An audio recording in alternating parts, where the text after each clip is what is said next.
The National Lotteries Commission has told Parliament that the former board and management ignored fraud and corruption investigations. The previous leadership has implemented only 2 out of 15 forensic reports. The SIU has so far completed 90% of corruption cases in the Commission. Let's unpack the story further. Joining us is Jodi Scholtz, who is Commissioner of the National Lotteries Commission. Jodi, it's great to talk to you. Thanks very much indeed for coming onto the programme. And the former management and board of the NLC ignored fraud and corruption to the extent that these reports into rampant fraud and corruption, when you were trying to find them, you couldn't. Absolutely. Good afternoon, Michelle, and good afternoon to your viewers. Yes, it was a bit of a hunt internally because a lot of these reports were stuck in safes, in individuals' offices, in boxes, across the organization. And so, you know, after we had gone through the process of suspending a few individuals and then also taking disciplinary action against them, what we then discovered was, you know, when we were trying to clean out their offices, that there were these reports that were done by law firms, by forensic firms, that implicated a number of individuals, a number of NPOs, but also highlighted a number of very significant findings, along with some recommendations that had yet to be implemented. And I mean, it's just sickening, Jodi, that those who have been implicated in this rampant fraud and corruption, that all they have to do is jump ship. Well, so in the, you know, the partnership and the arrangement with, well, it's not a partnership, but we have an MOU between ourselves and the Special Investigating Unit. We do move for recovery of funds. Mm-hmm. Individuals' assets are seized, and we then look at doing an internal determination whether the NLC has suffered a loss, and in many instances it has been because the money has been diverted to corrupt activities. And so we do move to, you know, to recover those funds. So in terms of, you know, the revelations of fraud and corruption, there are the amounts that are incredibly shocking, just the amount of money that is involved in this rampant corruption, but also the lengths that people went to try and cover up that fraud and corruption. Absolutely. And, you know, that's what we're seeing in these reports now. You know, so individual directors or even organizations, those cases should have been reported to SAPS. Mm.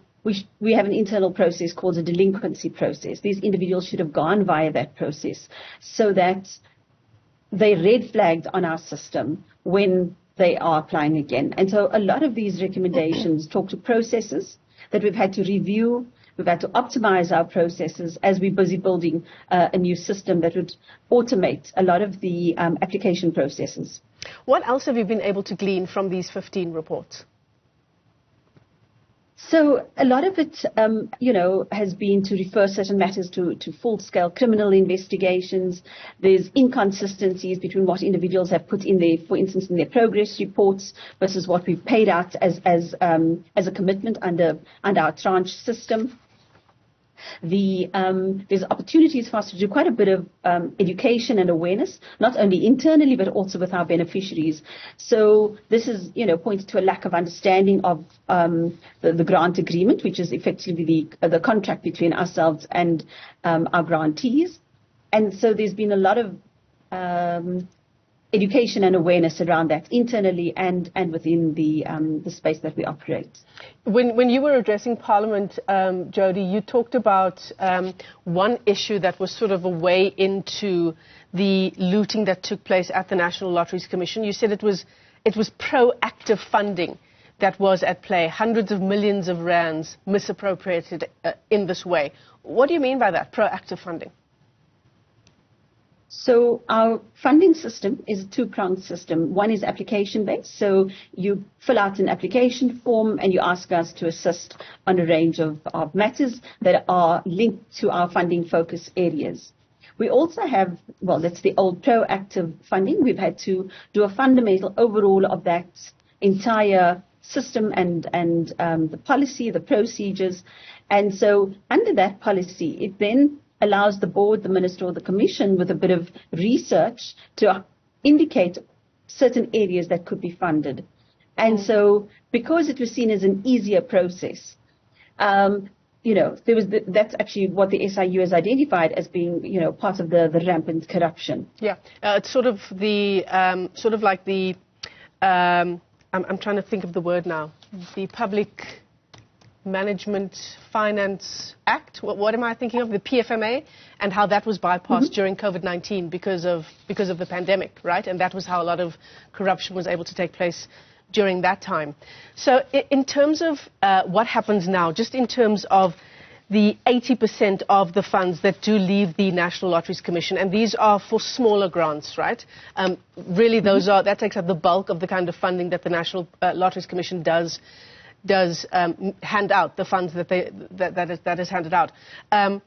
You are now going to try and take a look at whether these investments are indeed yielding any fruit, whether these programs are indeed making an impact.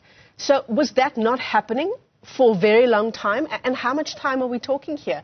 Was there no monitoring at all, no oversight of where 80% of the monies were going and whether indeed it was doing what it was meant to do? Michelle, that's spot on. What we've discovered is that, for instance, all of the lines of defense, so your risk management unit, so when you're engaging with the colleagues to say, now, how did you actually go out and assess a project? Documents were given to them. So their professional independence was compromised as a first step. Secondly, the monitoring and evaluation was done on a sample basis. So not all projects were evaluated. So what we found now is we have a process where 100% of the projects have to be visited. And so we find that, in some instances, and unfortunately we still found this, after we've issued the last call, that projects don't exist at the address that's been provided on the application form. And then we move very swiftly. We look at the amounts and we look at the intention. It's probably wanting to defraud the National Lotteries Commission, and we act swiftly. They get onto our delinquency register. Also, what had happened in the past is that ID numbers weren't captured. And so, from May last year, we've started capturing ID numbers. So we can actually start building data that can be used to ensure that we pick up these trends proactively and that we are able to stop these siphoning off of the funds. Large portion of the beneficiaries, the grantees of the National Lottery system are within the small grant. So it's funding up to 500,000. Yeah. And so we had to make a number of changes in that space in terms of how we actually do the work. 100% is monitored, but we've also introduced an inspectorate function, which is a proactive, not in the sense of the old proactive funding, but it's we've initiated that to go and visit all of the funds even before we start the adjudication process. So it's a shame, isn't it? Because that money could have made so much of a difference. In fact, there were legitimate organizations over the past few years that have had to close because of a serious lack of funding. I want to talk more about what happens to the individuals from the National Lotteries Commission who were involved in this rampant corruption. You talked about, assets being attached and the like. Jodi, what is the amount, just from the 15 forensic reports, what is the amount of money involved there? And do you reckon, when you talk about the recovery of funds being a priority, how much of that money do you think you'll get back? So the recovery of the funds is largely within the SIU's ambits. They've estimated, not the 15 that we have, but the overall, and some of those 15 are also included in the SIUs. It's about 1.4 billion. So I agree with you. It's a staggering amount of money.